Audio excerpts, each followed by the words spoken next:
Bonjour chers internautes et merci de nous suivre pour cette nouvelle leçon qui a pour titre Les séductions de la fin des temps. Nous sommes heureux de vous retrouver et pour discuter de cette leçon, nous avons aujourd'hui le pasteur Gaston Fernoc. Bonjour Gaston. Bonjour. Et nous avons également le pasteur Charlie Raison. Bonjour Charlie. Bonjour. Je vous invite maintenant à passer un temps de prière avec nous avant de commencer l'étude de ce jour. Merci Seigneur pour ce privilège que tu nous donnes de nous approcher de ta parole. Nous réclamons la présence de ton Esprit Saint, Seigneur, afin que tout ce qui sera dit puisse être pour toi et par toi, Seigneur, et que ton nom seul soit glorifié dès maintenant et à jamais au nom de Jésus. Amen. Amen. Amen. Bien voilà, les séductions de la fin des temps. Joli thème en tout cas pour nous aujourd'hui. J'aimerais commencer par vous inviter à lire avec moi Apocalypse au chapitre 12, versets 7 et 9. Apocalypse chapitre 12, versets 7 et 9. Le texte va dire ceci. Il y eut alors une bataille dans le ciel. Michel et ses anges combattirent contre le dragon. Le dragon et ses anges combattirent aussi, mais ils ne furent pas les plus forts. Et il y eut plus de place pour eux dans le ciel. Verset 9. Il fut jeté dehors, le grand dragon, le serpent ancien, appelé le diable, et Satan, celui qui égare toute la terre. Il fut jeté sur la terre, et ses anges furent jetés avec lui. Voilà le texte que j'aimerais vous proposer. Et on a l'impression qu'il s'agit d'un film. Un film scientifique, Star Wars par exemple, oui, effectivement. Et j'aimerais vous demander pourquoi, d'après vous, Satan et ses anges, donc le diable, le dragon et ses anges, furent jetés sur la terre. Je suis en train de dire que l'univers est suffisamment large, il y a de la place pour tout le monde, et le texte va nous dire que, visiblement, ils ont été précipités exprès sur la terre. Qu'est-ce que vous en pensez? Qui veut répondre? Il faut déjà considérer que ce texte nous ramène à la situation que l'on voit, que l'on vit, que l'on subit encore depuis la Genèse. À savoir un conflit qui va éclater, l'homme qui doit prendre une décision ou encore qui doit confirmer son désir d'être avec Dieu. Et il se trouve que nos premiers parents ayant chuté, mais forcément la terre, à ce moment-là, est entraînée dans une chute. Donc on peut valablement dire que ce texte du livre de la Révélation nous replace dans la Genèse par rapport au conflit cosmique, et la Terre est malheureusement le théâtre de ce conflit. D'accord. Il me semble aussi qu'il faudrait considérer ce texte, pas simplement le verset 9 et 10, mais jusqu'au verset 11 et verset 12. Ici, le texte nous parle, en fait, le point central de ce texte, le texte nous met en relation avec la victoire à la croix. Si vous lisez verset 11, ils l'ont vaincu à cause de l'agneau et de son sang. Voilà. Jean est en train de nous dire ici, en fait, la victoire que le Christ a acquis, la victoire qu'il a portée pour les hommes à la croix, a fait que l'ennemi des hommes a perdu son combat et qu'il lui reste peu de temps. Si on est d'accord. Oui.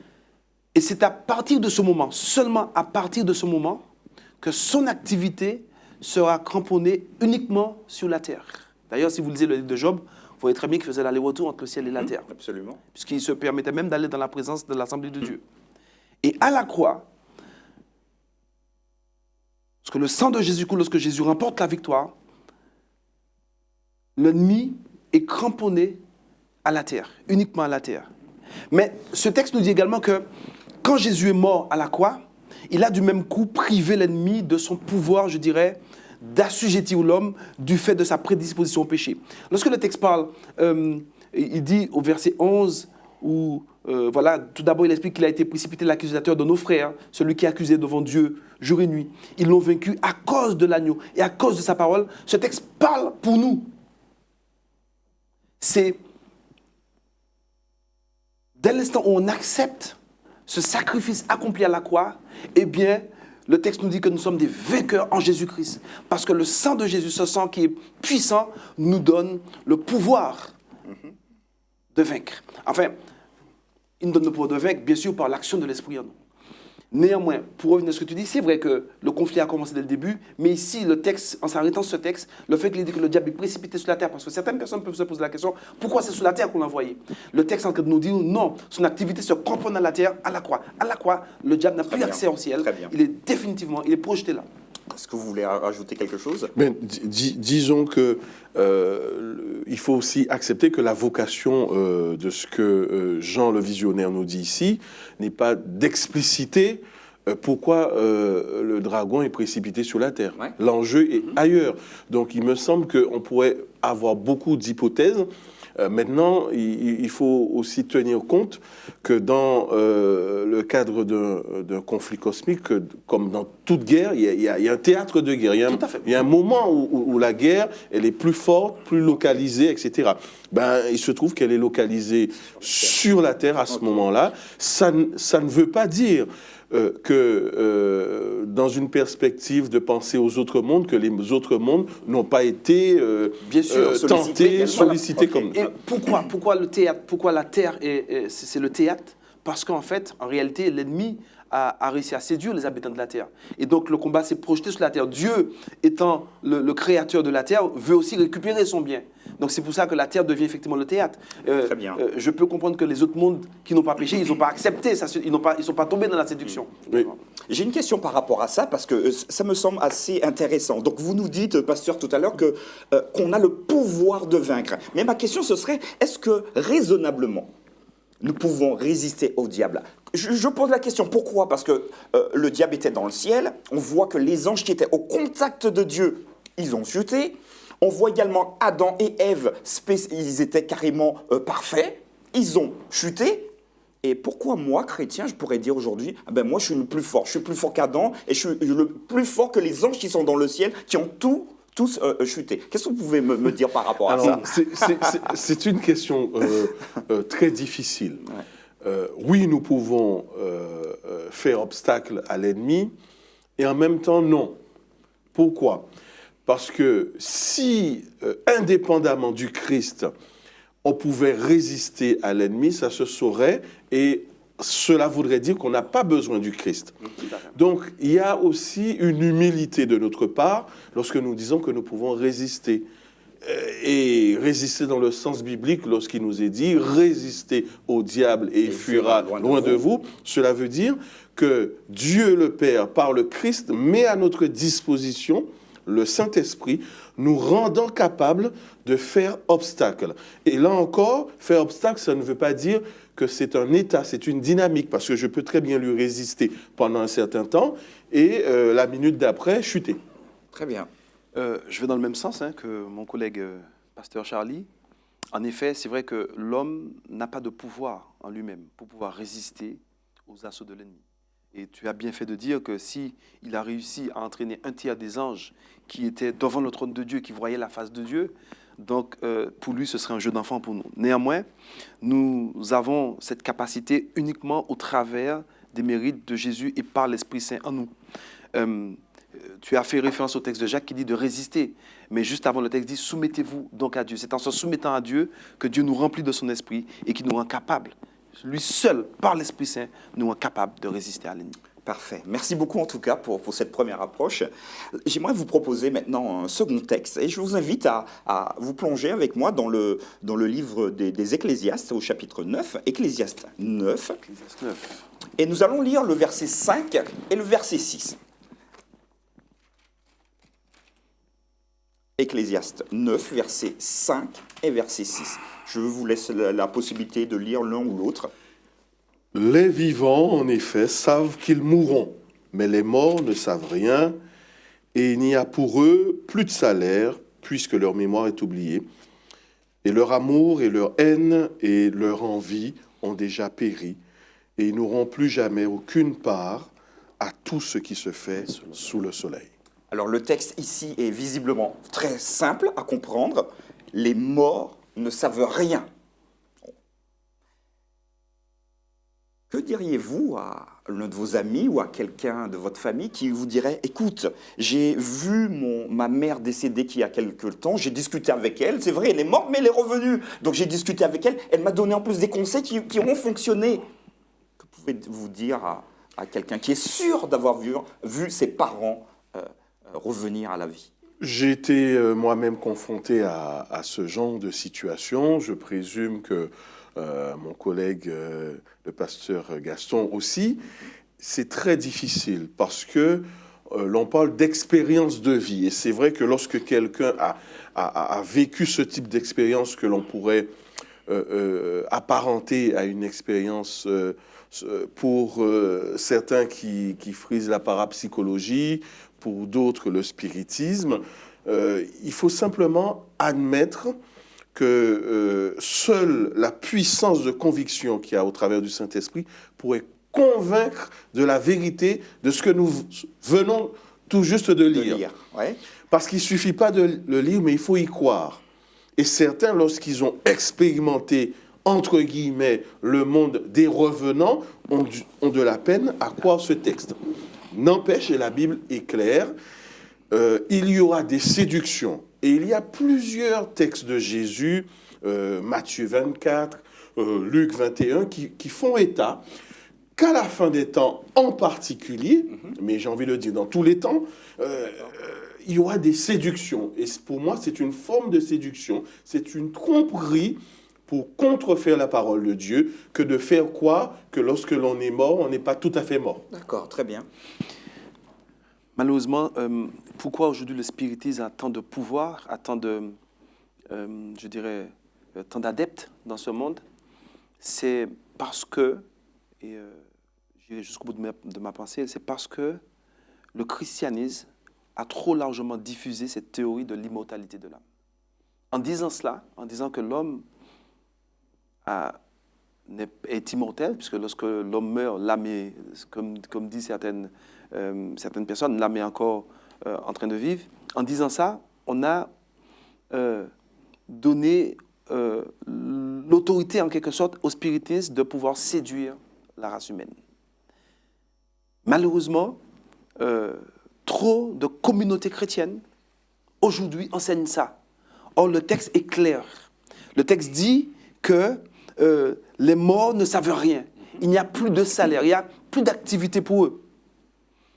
Et donc, en enseignant que lorsqu'on est mort, en fait, le corps est dans la poussière, que l'âme est quelque part en train de voir, on a donné au diable, comment dirais, un pouvoir de séduire les hommes, d'apparaître, parce qu'il a le pouvoir d'apparaître face aux hommes en ayant les mêmes thèmes de voix de nos bien-aimés qu'on a perdus.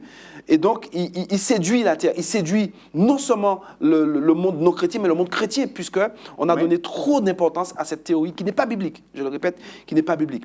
La seule solution, notre seule sauvegarde, c'est de croire uniquement ce que dit la Bible. Et je vais même plus loin. Nous devrions aujourd'hui arriver à un stade où on arrive même à renier ce qu'on voit, notre propre sens, et faire uniquement confiance à la parole de Dieu. D'accord, donc on est mort, on est bien mort. On est bien mort. D'accord, donc si jamais il y a un revenant, ou ma grand-mère, ou mon grand-père, ou mon arrière-grand-mère, on peut se dire, parce que je crois en la Bible, dites-moi si je me trompe, ça veut dire que c'est pas lui, ou c'est pas elle. C'est pas tout à fait. Peut-être, peut-être, non, sûrement un ange de je vais donner un petit témoignage pratique. J'ai eu l'occasion de vivre effectivement la mort de mon père il y a quelques semaines, 2 ou 3 semaines, 3 semaines même. Et je me rappelle, au moment de la cérémonie de l'enterrement, quand je voyais la désolation de mes sœurs, de mes frères, et ma sœur me dit, pourquoi? Et que pour elle, elle a l'impression que papa est parti dans un autre monde. Et je lui dis, mais écoute bien, tu connais bien mon père, tu connais bien ton père, c'est un homme qui est bon. Est-ce qu'il serait là maintenant en train de nous regarder, en train de pleurer, de crier, de gémir, et ne pas venir vous dire, mais non, il ne peut pas faire ça. Je le connais. Même si, comme disent certaines personnes, certains chrétiens, qu'il est dans un lieu où il attend que Dieu vienne le chercher, je pense qu'il serait sorti de ce lieu-là et pour venir réconforter ses enfants, parce que c'était un père aimant. Donc, lorsque je lui ai dit, il m'a dit, effectivement, pourquoi serait-il là en train de me voir souffrir et il ne vient pas m'aider? Vous voyez, donc, cette théorie a faussé les données et les gens sont dans une tristesse face à la mort parce qu'ils n'ont plus d'espérance. Voilà. Donc, il y a aussi une dimension psychologique à cela. C'est plus facile de croire que l'être cher vit dans un monde éthéré, capable d'entrer par moments en communication avec le vivant, plutôt que d'accepter simplement que la parole de Dieu dit vrai. Parce qu'en acceptant cette parole qui dit vrai, ça nous replace probablement face à cette réalité que la seule réponse face à la mort, c'est le Christ. Amen. D'accord. Très bien, très bien. Que diriez-vous maintenant et comment expliquer qu'il y a autant de chrétiens qui consultent? Alors, Mais en 30 secondes. En 30 secondes. Cela a toujours existé, le désir de connaître l'avenir. Oui. Et Dieu l'a devancé. C'est pour ça qu'il a donné le don de prophétie, notamment. Dans l'Ancien Testament, on avait ça. Et c'est aussi pour cela qu'il a donné la Bible, nous disant ce qui va arriver. Ouais, mais ça suffit pas visiblement parce qu'en 2018, enfin certains y vont encore. Mais dites-moi ce qui va arriver bientôt. En fait, Parce qu'on n'accepte pas facilement la vérité telle qu'elle nous est présentée. On a envie d'entendre de bonnes paroles. Il est dit qu'arrivé au temps de l'affaire, on aimera ces paroles qui nous caressent les oreilles. En fait, en 30 secondes. il me semble que la seule solution, c'est de croire en l'autorité de la Bible. De croire à la parole de Dieu. Aujourd'hui, les chrétiens, ils veulent bien de la parole de Dieu, mais ils veulent bien accepter la parole des hommes également. Le chrétien doit uniquement se cramponner à la parole de Dieu. D'accord, très bien. Merci beaucoup. J'aimerais maintenant vous proposer d'entamer un troisième thème, le dernier qu'on verra aujourd'hui. Il s'agit maintenant de parler de la création et du sabbat. J'aimerais vous résumer Genèse 1er chapitre et Genèse 2e chapitre jusqu'au verset 3, où simplement le texte va nous parler de la création. Alors le premier jour, c'est la lumière qui est créée. Deuxième jour, séparation des eaux et création du ciel. Le troisième jour, on a la séparation de la terre et de la mer et la production des végétaux. Le quatrième jour, on a le soleil et la lune. Le cinquième jour, les animaux marins, les oiseaux. Le sixième, les animaux terrestres, l'homme et la femme. Et le septième jour, c'est le jour donc du repos. Jusqu'à maintenant, tout va bien.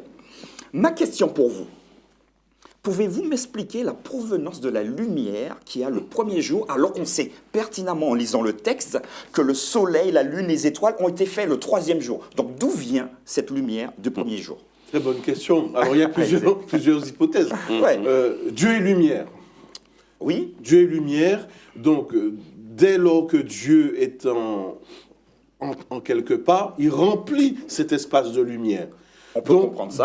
Donc pour moi, je ne suis pas choqué que les luminaires arrivent bien après et que la seule présence de Dieu au départ chasse les ténèbres. Je ne suis pas du tout choqué par cela. Très bien. Ça sous-entend qu'il y eut un soir et il y eut un matin. Est-ce que le soir, il y avait quand même la nuit ou pas? Alors je dirais que ce texte a vocation de nous placer dans le temps.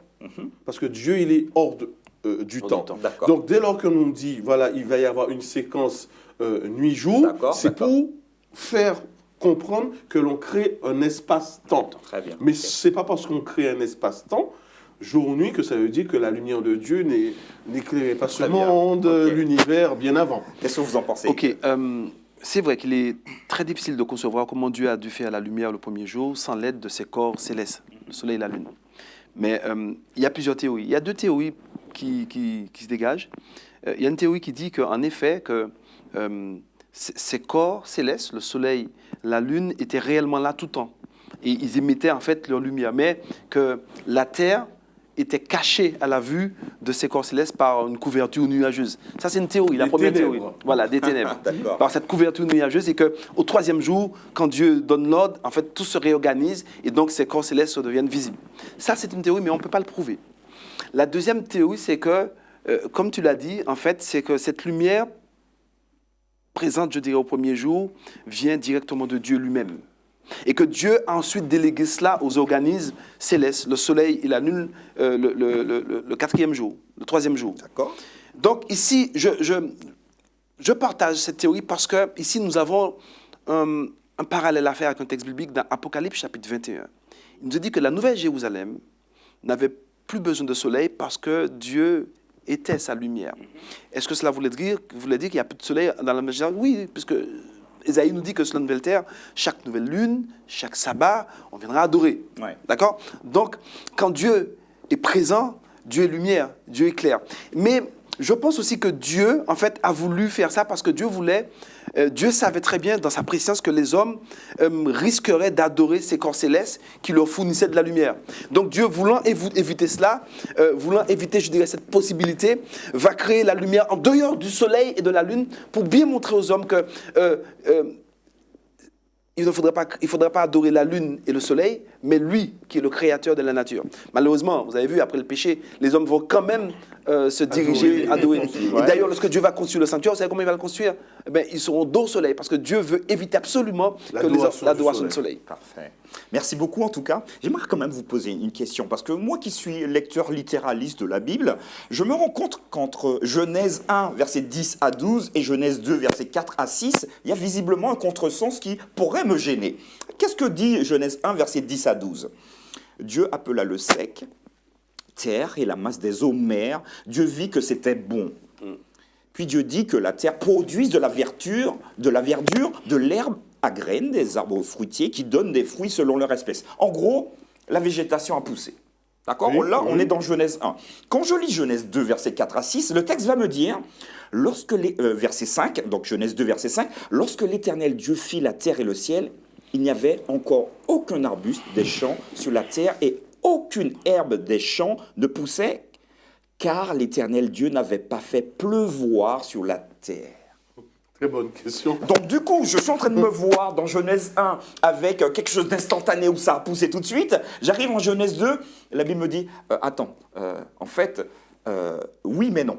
C'est-à-dire que quand il n'y avait pas la pluie, il n'y avait pas encore les arbres. Alors est-ce qu'on peut penser qu'il y a une opposition entre les deux textes? On peut le penser. Oui. On peut le penser à plusieurs titres. Premièrement, la Genèse n'a pas pour but de faire état de manière scientifique de la manière dont Dieu a créé. Ça, ce n'est pas pour la science. D'accord. Deuxièmement, il faut aussi considérer qu'il y a une différence entre la création sur la terre et l'âge des éléments. Parce qu'on nous dit, au commencement, la terre était tohu vavohu. Mais la terre était déjà là. Ouais. Informe et vide. Mais elle Sans organisation. était Sans déjà organisation. présente. Mais elle était déjà là. Donc, on peut très bien comprendre que l'écrivain biblique, au début, a voulu simplement montrer la prééminence de Dieu comme créateur et il n'a pas voulu aller plus loin et nous faire état... Des détails. Voilà, tout simplement. Ok. Pour faire court, Moïse, parce que moi je crois que c'est Moïse qui est l'auteur du livre de la Genèse, même si aujourd'hui certaines personnes sont en train de remettre ça en cause. Moïse, au chapitre 1 de la Genèse, nous résume de la manière dont Dieu a créé la terre et tout ce qui s'y trouve. Le chapitre 2, par contre, nous détaille, même si Moïse le fait succinctement, mais il détaille comment Dieu a fait. Par exemple, au chapitre 1, il nous dit que Dieu dit que la terre produit des animaux, tout ça. Oui. Au chapitre 2, il nous dit que Dieu forme les animaux à partir de la terre. Donc, le chapitre 1 résume, voilà, et le chapitre 2 détaille. Et c'est bien pour ça qu'on nous parle effectivement qu'au chapitre 1, Dieu dit que la terre produit de la verdure. Et au chapitre 2, effectivement, le texte nous dit voilà, qu'il n'y avait pas d'arbustes, mais Dieu a dû faire venir, il n'y a pas encore de pluie, mais que Dieu, au verset 7, parle d'une vapeur de nuée. Une vapeur, c'est ça, qui était là pour germer. Ouais. Donc voilà, le chapitre 2 détaille, le chapitre 1 résume. Mais on ne doit pas remettre en cause le pouvoir que Dieu a de créer les choses. Très bien. Voilà, donc nous arrivons au terme de cette réflexion. Donc il y avait pour thème les séductions de la fin des temps. Nous avons vu que Satan, le diable et ses anges ont été précipités sur la terre. Nous avons vu également qu'il y a un petit souci avec les morts qui reviennent. Et il y a aussi des ambiguïtés chez certains chrétiens sur la création. Est-ce que vous pouvez nous faire un résumé en 1 minute de ces 3 éléments? Ensuite, je vous demanderai de faire la même chose et nous allons terminer là-dessus. Je dirais que les séductions pour les temps de la fin portent sur des grands sujets comme le jour d'adoration, sabbat ou dimanche, portent sur des questions importantes liées à la vie et à la mort. C'est pour cela qu'il y a une recrudescence par rapport à de nombreuses personnes qui croient encore qu'on peut quitter le monde des morts, revenir Ouais. dans le vivant et vice-versa. Ce sont des séductions pour éloigner, parce que le vrai objectif du séducteur, c'est d'avoir des adorateurs. Et pour cela, il faut passer par des tromperies. Remarquons que ces tromperies arrivent par rapport à certaines fausses croyances. Très bien. OK. Ok. Parfait. Pour ne pas faire un long discours, ce que je dirais à ceux et celles qui nous regardent, j'insisterai sur le fait qu'il faut croire en la parole de Dieu. Sans la parole de Dieu, notre boussole, nous serons forcément à la merci de l'ennemi. Personne ne sera capable de lui résister. Comme je l'ai dit au début, si un tiers des anges qui voyaient la face de Dieu, ils ont douté de la parole de Dieu, dès l'instant où on doute de la parole de Dieu, eh bien c'est une faille qu'il peut exploiter. Il exploite bien. Alors, faisons confiance à la parole de Dieu. Croyons ce que dit la parole de Dieu. La Bible dit que les morts ne savent plus rien, les morts ne savent plus rien. Même si on a l'impression de voir autre chose, même si un jour on a l'impression que nos parents sont venus nous voir, dites-vous bien que la Bible dit non, ça ne peut pas être vrai. Et que si vous êtes face à un tel événement, dites rien de mort au nom de Jésus. Sachez que seule la parole de Dieu sera en mesure de nous éclairer, d'être sur le sentier ferme. Ta parole est une lampe à mes pieds, une lumière sur mon sentier.